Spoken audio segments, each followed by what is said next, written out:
Welcome to the session 2 girls. So before we could enter into this session, let us recap what we studied in the last session. In the last session we studied about the early catalog codes, that is Anthony Penenzi's code which he wrote for the British Museum Library, which consisted of 91 rules and later reduced to 41 rules. And we also saw to Jewett's code and the Charles Ames Cutter's code for dictionary catalog, which he wrote in 1876. Apart from these, we also saw to classified catalog code, which was devised by Dr. S.R. Ranganathan in the year 1934. And we also saw to the second edition, which was published in the year 1945. Now we shall continue with the classified catalog code. Now, as you know girls, classified catalog code, it is an Indian code, and the second edition of cataloging code came out in 1945. Ranganathan ಅವರು ಇದನ್ನು ಮಾತ್ರ ಮಾಡಿಲ್ಲ ಮಕ್ಕಳೇ, ಅವರು he also brought out the dictionary catalog code in his first edition, which was published in 1945. And the second one was in 1952. So ಹಂಗಾಗಿ classified catalogue ಕೋಡಲ್ಲಿ both dictionary catalogue rules ಇತ್ತು, ಜೊತೆಗೆ ಕ್ಲಾಸಿಫೈಡ್ ಕ್ಯಾಟಲಾಗ್ ಕೂಡ rules ಇತ್ತು. So ಹಂಗಾಗಿ classified catalogue ಕೋಡನ್ನು ನಾವು bipartite catalogue ಅಂತಲೂ ಕರಿಬಹುದು. ಯಾಕೆಂದರೆ ಇಲ್ಲಿ ನಾವು ಬೋತ್ ವರ್ಡ್ ಕ್ಯಾಟಲಾಗ್ ಆಗಿರ್ಬೋದು, ಡಿಕ್ಷನರಿ ಕ್ಯಾಟಲಾಗ್ ಆಗಿರ್ಬೋದು, ಅಥವಾ ಕ್ಲಾಸಿಫೈಡ್ ಕ್ಯಾಟಲಾಗ್ ಆಗಿರ್ಬೋದು, where the class number is written in the leading section. ಎರಡೂ ಎಂಟ್ರೀಸ್ಗೂ ಕೂಡ ಅವರು ರೂಲ್ಸನ್ನು ಬರೆದಿದ್ದಾರೆ. ಯಾರು? Doctor S.R. ರಂಗನಾಥನ್ ಅವರು. The fourth edition of this CCC was published in 1958, which provided necessary alternatives rules for a dictionary catalog. Now, CCC is based on normative principles. As I told you earlier, it has all the canons and normative principles, which is based on scientific principles. It is not using any type of rules of thumb or any traditional principles, but Dr. S.R. Ranganathan ಅವರು ಯಾವ ರೂಲ್ಸನ್ನು ಹೆಂಗೆ follow ಮಾಡಬೇಕು, ಕ್ಯಾಟಲಾಗಿಂಗ್ ಮಾಡಬೇಕಾದ್ರೆ author ಎಂಟ್ರಿನ ಯಾಕೆ ಮಾಡಬೇಕು, title ಎಂಟ್ರಿನ ಹೆಂಗೆ ಮಾಡಬೇಕು, ಅದಕ್ಕೆ ರೂಲ್ಸ್ ಆ್ಯಂಡ್ ರೆಗ್ಯುಲೇಷನ್ಸ್ ಏನು, ಪೂರ್ತಿನೂ ನಾರ್ಮ್ಯಾಟಿವ್ ಪ್ರಿನ್ಸಿಪಲ್ಸ್ ಮೂಲಕ, ಅಂದರೆ ಸೈಂಟಿಫಿಕ್ ಪ್ರಿನ್ಸಿಪಲ್ಸ್ ಮೂಲಕ ಎಕ್ಸ್ಪ್ಲೈನ್ ಮಾಡಿದ್ದಾರೆ ಎಲ್ಲಿ? ಕ್ಲಾಸಿಫೈಡ್ ಕ್ಯಾಟಲಾಗ್ ಕೋಡಲ್ಲಿ. ಸೊ ಇದು classified catalogue is the only English language catalogue which has got classified arrangements.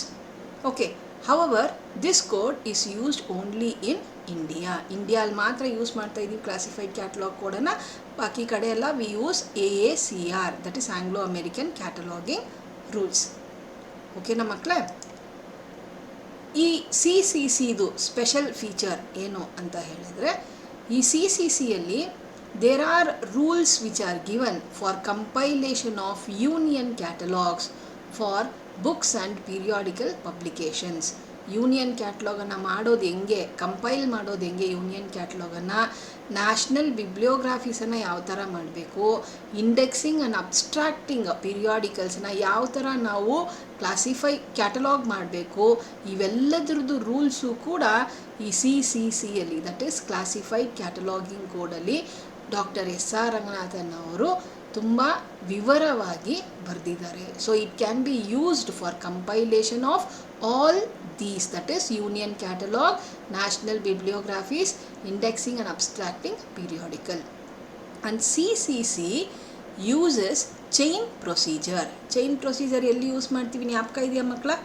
ನಾವು ಕೈಂಡ್ಸ್ ಆಫ್ ಎಂಟ್ರೀಸಲ್ಲಿ ಓದಿದ್ದೀವಿ, ಏನಾದರೂ ಜ್ಞಾಪಕ ಇದೆಯಾ? Can you guess where you do this chain procedure? ಅದ್ರದ್ದು ಇನ್ನೊಂದು ಹೆಸರು ಏನು? Yes, it is also called as chain indexing. Chain ಪ್ರೊಸೀಜರನ್ನು ಎಲ್ಲಿ ಯೂಸ್ ಮಾಡ್ತೀವಿ?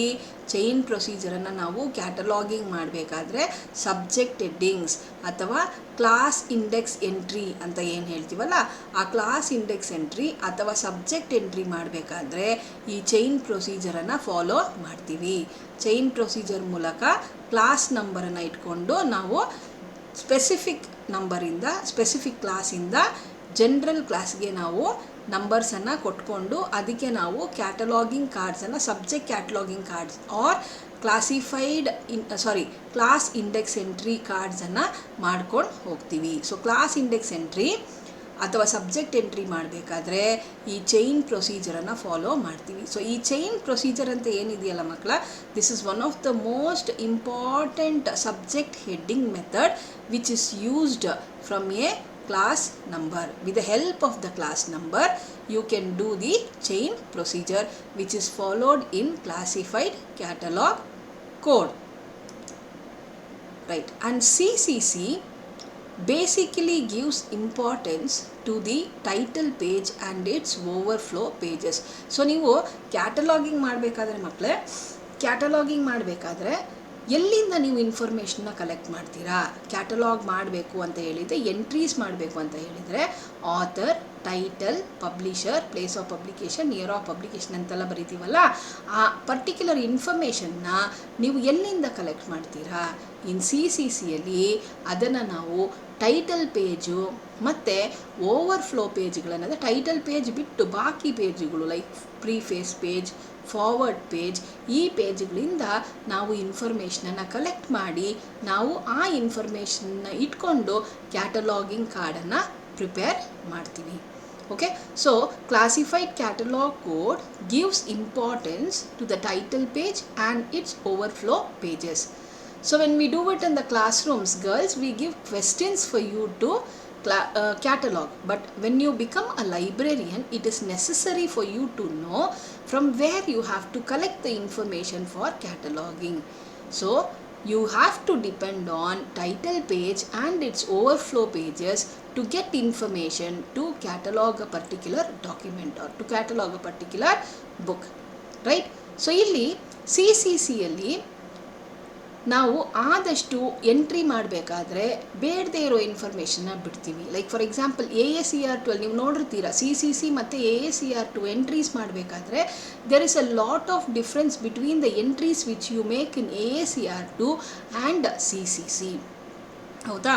CCCಯಲ್ಲಿ ನಾವು author name, title, call number, edition statement, series information ಇಷ್ಟನ್ನು ಮಾತ್ರ ನಾವು ಬರೀತೀವಿ. ಹೌದಾ? ಬಟ್ AACR2ಗೆ ಹೋದಾಗ we write the other informations like imprint information, collation information, ಇದೆಲ್ಲ ಬರಿತೀವಿ. ಹೌದಾ? ಸೊ ಈ ಇನ್ಫಾರ್ಮೇಷನ್ಗಳು AACR2ಅಲ್ಲಿ ಏನು ಬರಿತೀವೋ ಆ ಇನ್ಫಾರ್ಮೇಷನ್ಗಳನ್ನು ನಾವು CCCಯಲ್ಲಿ ಬರೆಯೋದಿಲ್ಲ. ಅದಕ್ಕೆ CCC cuts unnecessary verbiage. It cuts unnecessary verbiage ಅಂದರೆ ಇಲ್ಲಿ ಒಂದು ಬುಕ್ಕನ್ನು ನೀವು ಐಡೆಂಟಿಫೈ ಮಾಡಬೇಕು ಅಂತ ಹೇಳಿದರೆ ಅದರದ್ದು author, title, edition and series ಇದ್ದರೆ ಸೀರೀಸ್, ಇಷ್ಟು ಮಾತ್ರ ಇಂಪಾರ್ಟೆಂಟ್. ಅದಕ್ಕಿಂತ ಪಬ್ಲಿಕೇಶನ್ ಆಗಲಿ ಪಬ್ಲಿಷರ್ ಆಗಲಿ ಬೇಕಾಗಿಲ್ಲ, ಅವರು ಐಡೆಂಟಿಫಿಕೇಷನ್ಗೆ ಬೇಕಾಗಿಲ್ಲ ಅಂತ ಡಾಕ್ಟರ್ SR ರಂಗನಾಥನ್ ಅವರ ಹೇಳ್ತಾರೆ. ಸೊ ಹಂಗಾಗಿ ಅನ್ನೆಸೆಸರಿ ವರ್ಬ್ಸ್ ಏನಿದೆ ಅಥವಾ ಅನ್ನೆಸೆಸರಿ ವರ್ಡಿಂಗ್ಸ್ ಏನಿದೆಯಲ್ಲ ಇದನ್ನು ಕಟ್ ಶಾರ್ಟ್ ಮಾಡ್ತಾರೆ ಎಲ್ಲಿ? CCCಯಲ್ಲಿ. ಸೊ ಹಂಗಾಗಿ ಮಕ್ಕಳೇ CCC ಮಾಡೋದು ತುಂಬ ಈಸಿ. ಹೌದಾ? CCC ಮಾಡಬೇಕಾದ್ರೆ ನಮಗೆ ಇಷ್ಟೇ ಇನ್ಫಾರ್ಮೇಷನ್, ಅಂದರೆ minimum information is required to prepare the main entry card of a CCC.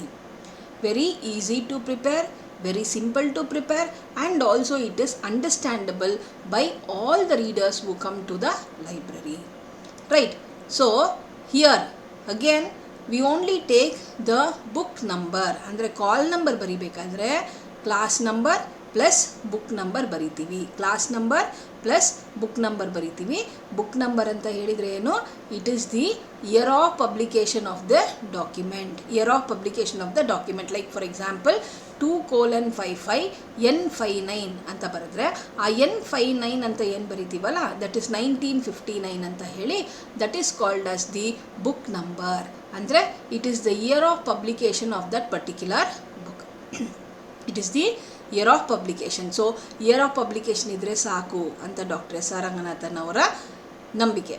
So ಈ tells that the information what you are writing in the catalog code should be simple, should be understandable, and it should not have most of the words which is not needed to recognize a document or to identify a book ಅಂತ ಹೇಳ್ತಾರೆ. So minimum information ಸಾಕು ಅಂತ ಹೇಳಿ classified catalogue ಕೋಡಲ್ಲಿ ಆದಷ್ಟು minimum ಇನ್ಫಾರ್ಮೇಷನನ್ನು ಕೊಡೋ ಪ್ರಯತ್ನ ಮಾಡಿದ್ದಾರೆ. And this particular code, that is classified catalog code, can be used by public library and any small town libraries also. Okay, so ಯಾರು ಬೇಕಾದರೂ ಈ ಪರ್ಟಿಕ್ಯುಲರ್ ಕ್ಲಾಸಿಫೈಡ್ ಕ್ಯಾಟಲಾಗ್ ಕೋಡನ್ನು ಯೂಸ್ ಮಾಡ್ಬೋದು. And even large libraries also can use this classified catalogue code, and many of the libraries in India are using this classified catalogue code which is a Indian devised cataloguing code. Now, based on this discussion, let us see to some of the MCQs. Right? Dr. S.R. Ranganathan published the dictionary catalog code in the year. Dictionary catalog code ಅನ್ನು ಯಾವಾಗ ಮಾಡಿದ್ರು? 1945, 1952, 1953. ಯಾವುದು? Dictionary catalog code was published in the year, ಹೇಳ್ತೀರಾ ಮಕ್ಕಳೇ? Yes, in 1945. It was published in the year 1945. Dr. S.R. Ranganathan's code is based on dash principles. Dr. S.R. Ranganathan's code is based on dash principles. ಯಾವ principles ಮಕ್ಕಳ? Jewett's ಪ್ರಿನ್ಸಿಪಲ್ಸಾ, Cutter's ಪ್ರಿನ್ಸಿಪಲ್ಸಾ, ಅಥವಾ normative ಪ್ರಿನ್ಸಿಪಲ್ಸಾ? Can you guess? Yes, it is normative principles. CCC as a provision for compilation of dash catalog. CCC has a provision for compilation of dash catalog. Union catalog, cooperative catalog, centralized catalog. ಯಾವುದು? Union catalogue, cooperative catalog, centralized catalog? Yes, it is union catalog. CCC uses dash to derive subject headings from a class number. ಯಾವುದು? Chain ಪ್ರೊಸೀಜರಾ, ಪಾಪ್ಸಿನಾ, ಪ್ರೀಸಿನಾ? It is chain procedure. CCC uses chain procedure to derive subject headings from a class number. Next, CCC gives importance to dash pages of a book for cataloging. Content, title, index. ಯಾವುದು? ಯಾವ ಪೇಜ್ಗೆ importance ಕೊಡ್ತಾರೆ? Yes, it is title page and its overflow pages. So main title page ಮತ್ತು ಅದರದ್ದು overflow ಪೇಜ್ಗೆ ಇಂಪಾರ್ಟೆನ್ಸನ್ನು ಕೊಡ್ತಾರೆ for getting the information or getting necessary information for cataloguing or for preparing a cataloguing card. Okay girls, so in this session we saw about classified catalog code, what are its special features, why we are using classified catalog code in India. ಇದ್ರ ಬಗ್ಗೆ ನಾವು discuss ಮಾಡಿದ್ದೀವಿ ಈ ಸೆಷನ್ನಲ್ಲಿ. If you have any doubts you can ask me. Any doubts girls? If no doubts, we shall stop here. Right? Thank you girls. Have a good day.